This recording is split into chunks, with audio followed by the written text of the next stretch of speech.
Selanjutnya saya ingin tegaskan bahwa keanehan ini menambah keanehan karena sebelumnya klien kami Charlie Chandra ini belum pernah diperiksa sebagai tersangka.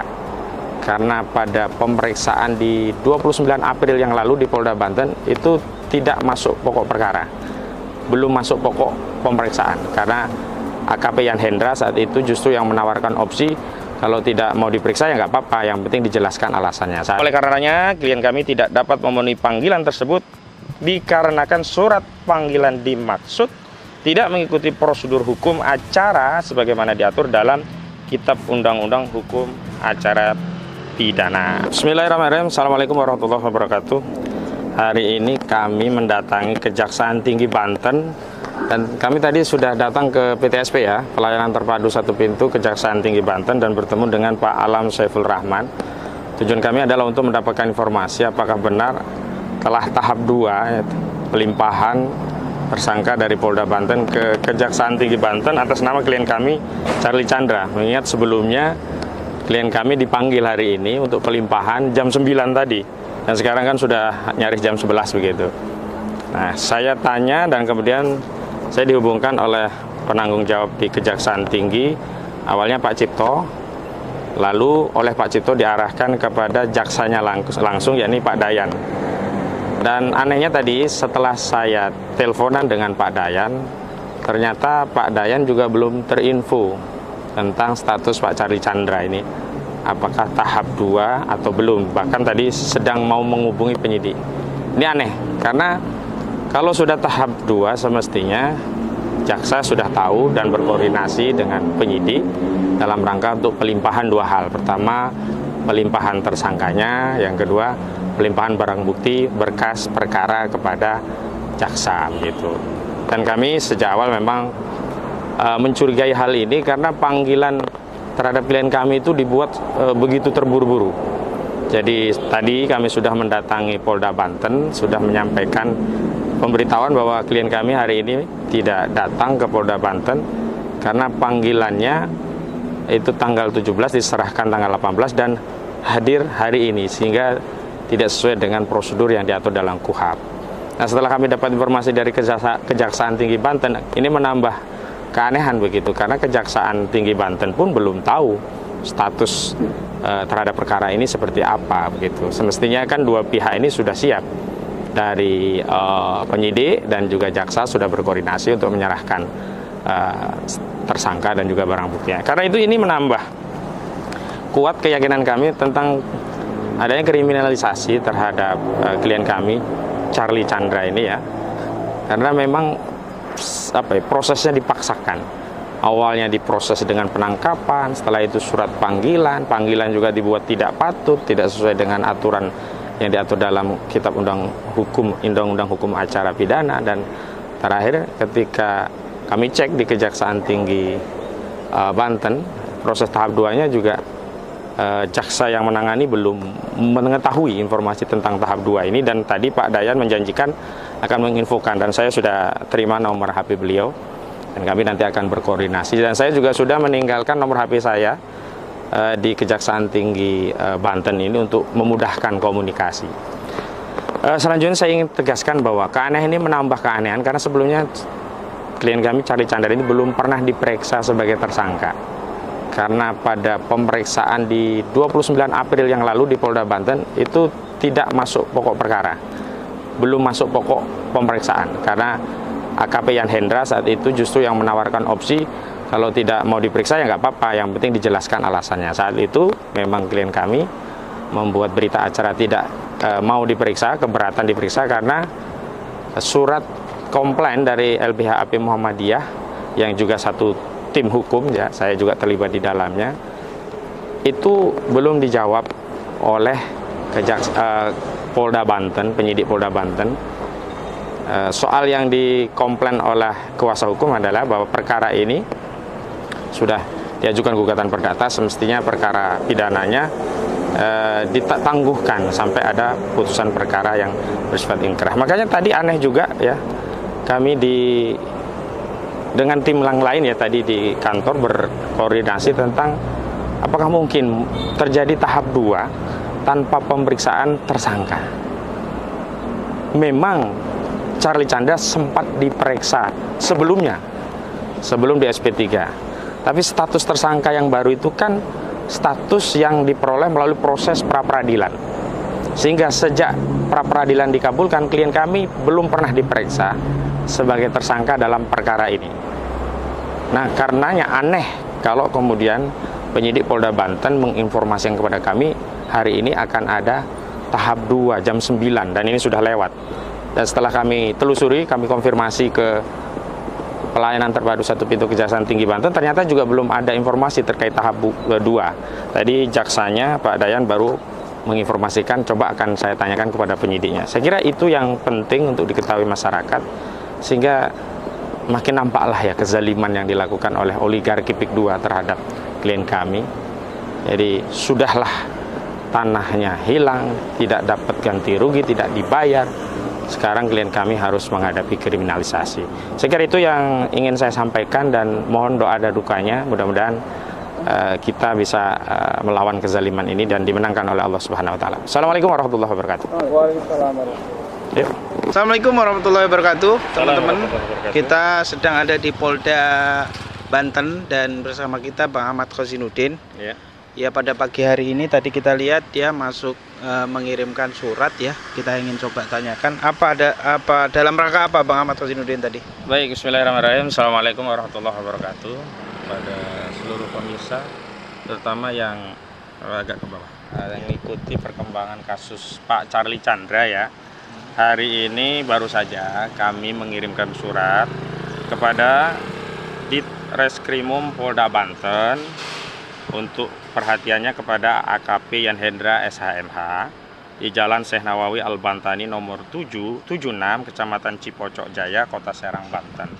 Surat kami tertanggal 19 Mei 2025 dan tadi sudah diterima oleh Sekretariat Umum Polda Banten oleh staf tadi, sudah ditandatangani, ada tekennya gitu. Saya lupa tadi namanya. Nanti. Tadi saya lupa namanya siapa tadi, tapi tadi kan sempat divideokan kan masuk tadi, nanti di spill nantinya. Baik, suratnya seperti ini ya. Sudah ada tanda terimanya begitu. Dan intinya begini, bahwa klien kami yang bernama Charlie Chandra itu sebelumnya mendapat surat panggilan 1 dengan nomor SPGL-1747/Res-19/2025 Ditreskrimum Polda Banten tanggal 17 Mei 2025 yang diterima klien kami Charlie Chandra pada 18 Mei 2025. Jadi suratnya tanggal 17 Mei tapi diterima oleh klien kami 18 Mei 2025. Karena itu kami mohon izin menyampaikan hal-hal sebagai berikut. Yang pertama, kami sampaikan bahwa klien kami Charlie Chandra dipanggil untuk hadir menemui AKP Yan Hendra SHMH, Jabatan Kanit 2 Subdit 2 Ditreskrimum Polda Banten selaku penyidik pada Senin tanggal 11 Mei 2025. Hari ini ya.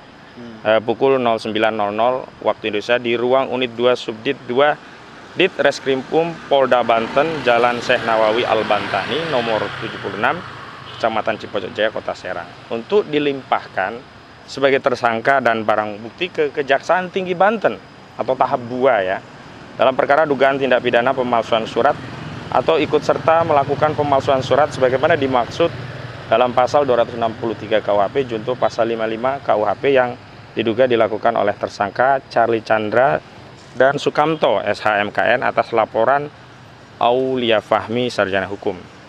Kedua, bahwa berdasarkan ketentuan pasal 112 Kitab Undang-Undang Hukum Acara Pidana atau KUHAP, Kitab Undang-Undang Hukum Acara Pidana atau KUHAP menegaskan, saya kutip ya, di dalam surat juga sudah saya sampaikan, penyidik yang melakukan pemeriksaan dengan menyebutkan alasan pemanggilan secara jelas berwenang memanggil tersangka dan saksi yang dianggap perlu untuk diperiksa dengan surat panggilan yang sah dengan memperhatikan tenggang waktu yang wajar antara diterimanya panggilan dan hari seorang itu harus memenuhi panggilan tersebut. Kemudian juga di pasal 227 Kitab Undang-Undang Hukum Acara Pidana KUHAP menegaskan bahwa ayat 1-nya bahwa semua jenis pemberitahuan atau panggilan oleh pihak yang berwenang dalam semua tingkat pemeriksaan kepada terdakwa, saksi atau ahli disampaikan selambat-lambatnya 3 hari sebelum tanggal hadir yang ditentukan di tempat tinggal mereka atau di tempat kediaman mereka terakhir.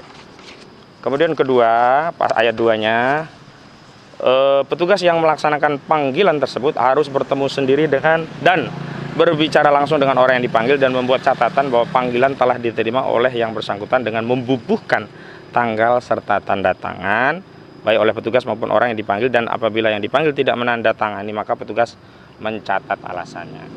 Nah, yang keempat, bahwa surat panggilan ke-1 nomor SPEGL garing 1747 garing Romawi 5 garing Res titik 19 garing 2025 garing Dit Reskrimum Polda Banten tanggal 17 Mei 2025 ini baru diterima klien kami Charlie Chandra pada tanggal 18 Mei 2025. Telah disampaikan dengan tidak mengikuti prosedur hukum sebagaimana diatur dalam pasal 112 KUHP junto pasal 227 KUHP, yakni apa, kurang 3 hari. Bahwa oleh karenanya klien kami tidak dapat memenuhi panggilan tersebut dikarenakan surat panggilan dimaksud tidak mengikuti prosedur hukum acara sebagaimana diatur dalam Kitab Undang-Undang Hukum Acara Pidana. Demikian informasi disampaikan. Terima kasih. Hormat kami penasihat hukum Ahmad Khosinuddin, sarjana hukum, advokat, dan kemudian saya juga sebutkan nomor handphone yang bisa dihubungi. Jadi penjelasannya demikian. Jadi pemanggilan itu harus dalam waktu yang cukup, dan waktu yang cukup dijelaskan di dalam KUHP itu setidaknya 3 hari sebelum hari H pelaksanaan pemanggilan.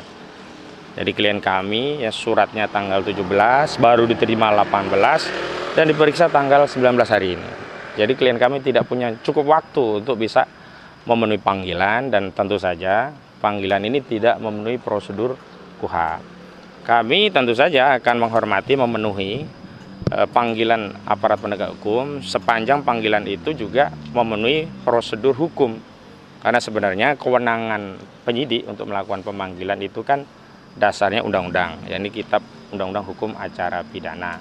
Nah, kalau aturan untuk melakukan pemanggilan itu tidak dipenuhi, tentu kami tidak punya kewajiban untuk memenuhi panggilan yang dasarnya tidak dijalankan berdasarkan prosedur KUHP, yakni tidak diserahkan minimum 3 hari sebelum hari H pemanggilan. Misalnya kalau panggilan hari ini ya paling cepat Selasa, Rabu, Kamis hari H-nya. Ya. Jadi 3 hari, jadi cukup waktu untuk memenuhi panggilan itu. Dan kami ingin klarifikasi bahwa kasus ini sebenarnya sebelumnya sudah di SP3, lalu ada pra peradilan. Substansinya apa sih? Substansinya sebenarnya ini kan awalnya klien kami punya tanah, ya sudah SHM berusia lebih dari 35 tahun, 8 sekian hektar, tiba-tiba diambil alih oleh proyek PIK 2 Agung Sedayu Group, dan sekarang sudah menjadi kawasan PIK 2. Nah, klien kami ini mencoba menuntut hak gitu loh, karena ya memang tidak pernah ada peralihan hak sebelumnya. Namun tiba-tiba ya terbit sertifikat hak yang lain, dan dianggap klien kami ini memalsukan dokumen ketika melakukan peralihan hak dari orang tua klien kami Pak Charlie Chandra kepada keluarga ahli waris. Karena kan kalau sudah meninggal kan harus balik nama lah, dialihkan ya. Sertifikat tadi pemegang haknya kan ada catatan tuh, pemegang haknya atas apa, terus ada pemegang sertifikat ini ada catatan nanti atas nama apa, dasarnya apa, oh ada akta waris, dasarnya apa, oh jual beli, oh dasarnya apa, oh hibah, itu ada catatan. Nah, peristiwa itulah yang kemudian dianggap klien kami melakukan pemalsuan, padahal saat itu belum ada hak lain di atas tanah itu gitu. Dan hari ini kalau kita bicara kerugian atas pemalsuan itu justru yang rugi klien kami. Pihak pelapor nggak punya rugi, orang tanahnya mereka kuasai si pelapor. Pelapor itu kan Bangun Mandiri apa Lestari kalau nggak salah. Direkturnya Nono Sampono. Jadi kami jadi sering ketemu dengan Nono Sampono. Di beberapa kasus selalu saja Nono Sampono.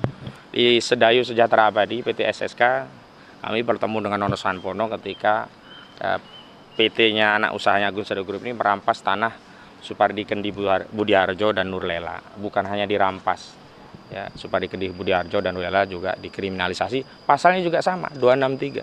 walaupun Supardi Kendi Budoharjo tidak terbukti 263. Hanya dianggap memasukkan keterangan palsu dalam dokumen, yang padahal itu bukan kesalahan dari Budiharjo, karena saat membuat PPJB, pihak penjual menyatakan bahwa tanah ini tidak ada sengketa. Lalu tiba-tiba ada sengketa dengan Agung Sedayu. Yang salah kan penjual, pembeli kan itikat baik. Tapi ya begitulah. Nah, girik-girik yang tadinya dimiliki oleh Supardi Kendi Budoharjo dianggap palsu, padahal nggak terbukti.